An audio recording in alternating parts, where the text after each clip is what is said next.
नमस्कार साथियों, इस वीडियो में हम राजस्थान जीके से संबंधित विभिन्न भर्ती परीक्षाओं में पूछे गए पीवाईक्यू प्रश्नों को हल करेंगे।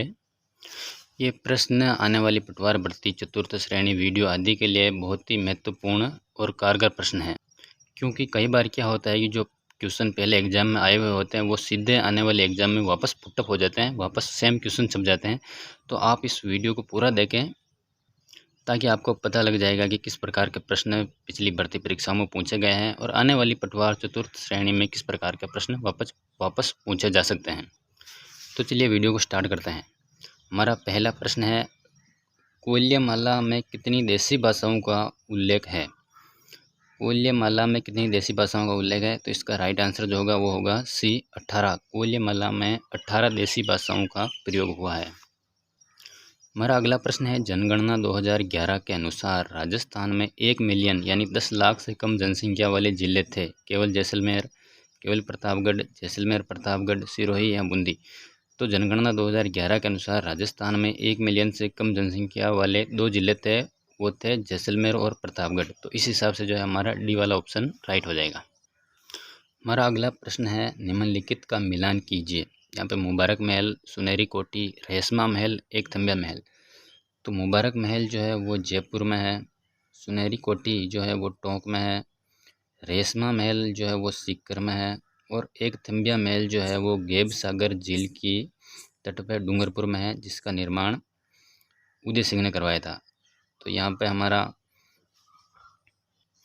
एक थम्बिया महल जो है उसका निर्माण शिव सिंह ने करवाया था, जो उदय विलास महल के अंदर बना हुआ है। तो इस हिसाब से जो है इसका A4 B2 C3 D1, तो इस हिसाब से इसका डी वाला ऑप्शन जो है वो बिल्कुल राइट हो जाएगा।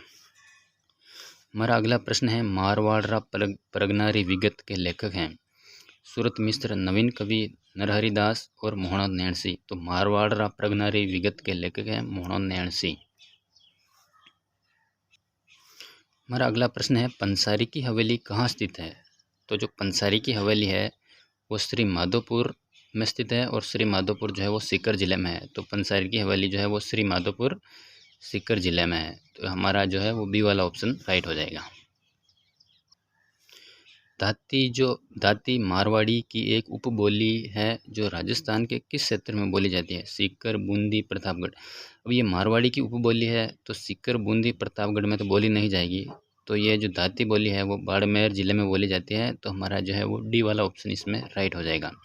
दोस्तों, अगर आपको प्रश्न अच्छे लगे तो आप वीडियो को लाइक और चैनल को सब्सक्राइब जरूर करें।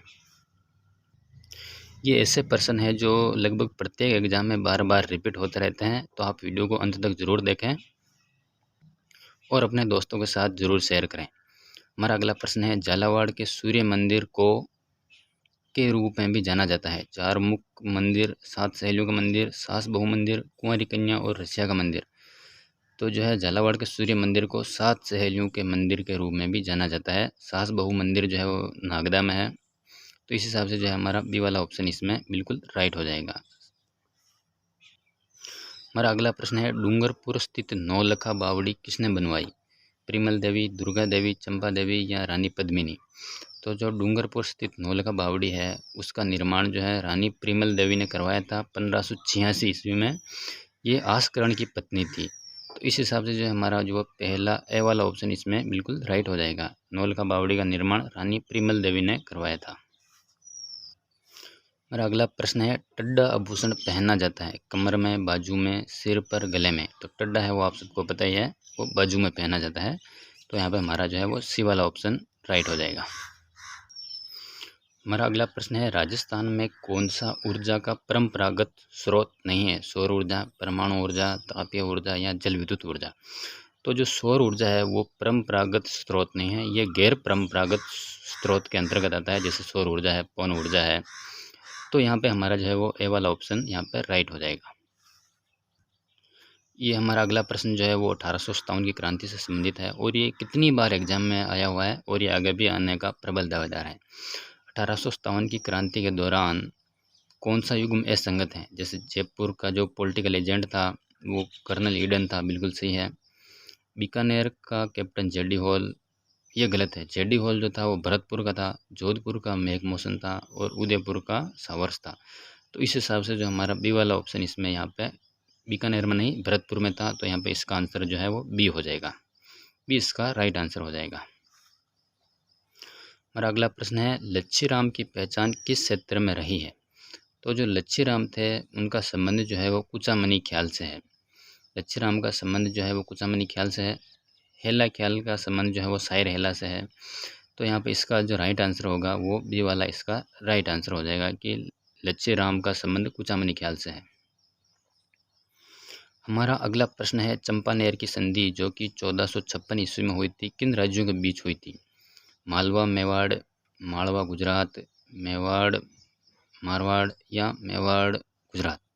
ये थोड़ा काफ़ी कंफ्यूज करने वाला प्रश्न है, इसको भाषा थोड़ी कठिन है, वैसे पढ़ने वाले के लिए सरल है। चंपानेर की जो संधि हुई थी यहाँ पे बहुत से लोग जो है वो मेवाड़ मारवाड़ कर देंगे, लेकिन ये गलत है। चंपानेर की संधि जो हुई थी वो मालवा और गुजरात के बीच हुई थी।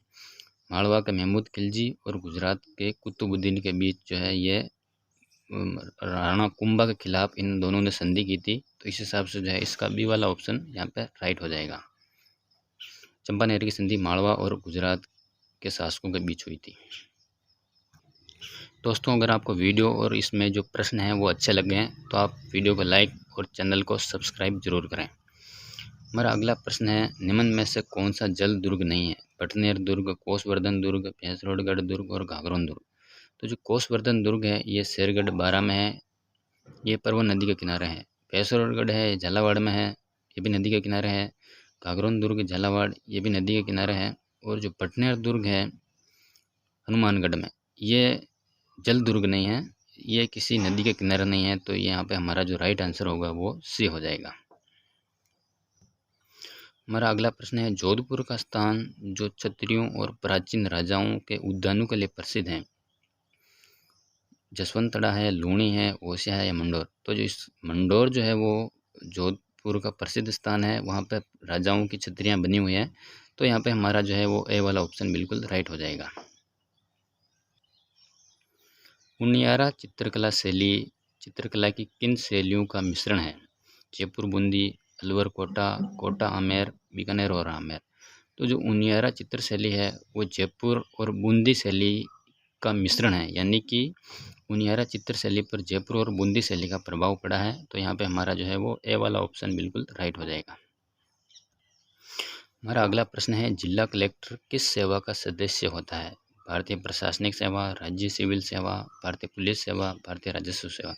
तो ये काफ़ी सरल है, इसमें ए ऑप्शन हो जाएगा भारतीय प्रशासनिक सेवा। राज्य सिविल सेवा में आरएस वगैरह ये आते हैं। हमारा अगला प्रश्न है सही परियोजना निम्नलिखित में से किस बांध से संबंधित है? हरी के बांध, गांधी सागर बांध, जवाहर सागर बांध या जवाई बांध। तो जो सही परियोजना है उसका संबंध जवाई बांध से है, और जवाई बांध जो है वो पाली जिले में है। तो इस हिसाब से हमारा इसका डी वाला ऑप्शन राइट हो जाएगा। सही परियोजना का संबंध जवाई बांध से है।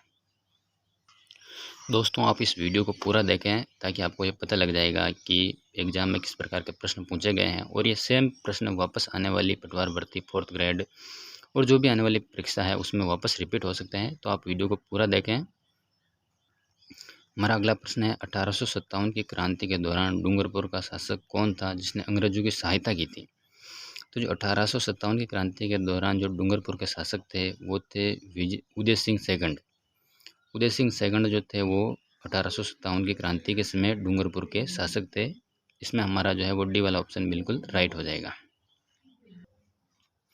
हमारा अगला प्रश्न है राजस्थान में ... का कजली तीज का त्यौहार एवं मेला प्रसिद्ध है।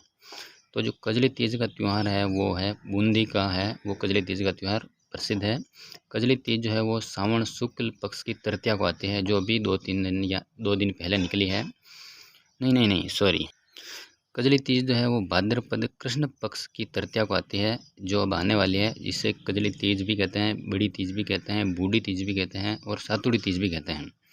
जो सावन पक्ष की शुक्ल तृतीया आती है वो हर छोटी तीज या हरियाली तीज होती है, और जो कजली तीज का त्यौहार है वो बूंदी का प्रसिद्ध है, जो भाद्रपद कृष्ण पक्ष की तृतीया को मनाया जाता है। नवल संप्रदाय की मुख्य पीठ स्थित है जोधपुर में, शाहपुरा में, रैण में, साबला में। तो जो शाहपुरा और रैण है ये राम सनई संप्रदाय से संबंधित है यहाँ, और जो नवल संप्रदाय की प्रमुख पीठ है वो जोधपुर में स्थित है। तो हमारा इसका राइट आंसर जो है वो ए इसका राइट आंसर हो जाएगा। नवल संप्रदाय की प्रधान मुख्य पीठ जो है वो जोधपुर में है। हमारा अगला प्रश्न है, कामड़िया पंथ की स्थापना किसने की थी? मलिनाथ जी, पाबू जी, गोगा जी या रामदेव जी? तो जो कामड़िया पंथ की स्थापना जो है वो रामदेव जी ने की थी। तो यहाँ पे हमारा सी वाला ऑप्शन बिल्कुल राइट हो जाएगा। हमारा अगला प्रश्न है, निम्नलिखित में से किस जिले में वन का क्षेत्रफल सबसे अधिक है? सिरोही है, अलवर है, उदयपुर है या प्रतापगढ़ है? तो जो वनों का क्षेत्रफल है वो सबसे ज़्यादा उदयपुर में है। उदयपुर के बाद में बारा है, फिर करौली है, फिर चित्तौड़गढ़ है, फिर अलवर है, फिर प्रतापगढ़ है। तो जो वनों का सर्वाधिक क्षेत्रफल है वो उदयपुर ज़िले में है। यहाँ पे हमारा जो है बी वाला ऑप्शन जो है वो राइट हो जाएगा। तो दोस्तों आशा करते हैं आपको प्रश्न अच्छे लगे होंगे। ये ऐसे प्रश्न हैं जो आने वाले एग्ज़ाम में वापस रिपीट हो सकते हैं। तो आप वीडियो को अच्छी प्रकार से देखें, हो सके तो 1 या 2 बार देखें ताकि ये प्रश्न आपको अच्छे से समझ में आ सकें। और शेष प्रश्न हैं वो हम अगले वीडियो में लेकर आएंगे। तब तक के लिए धन्यवाद।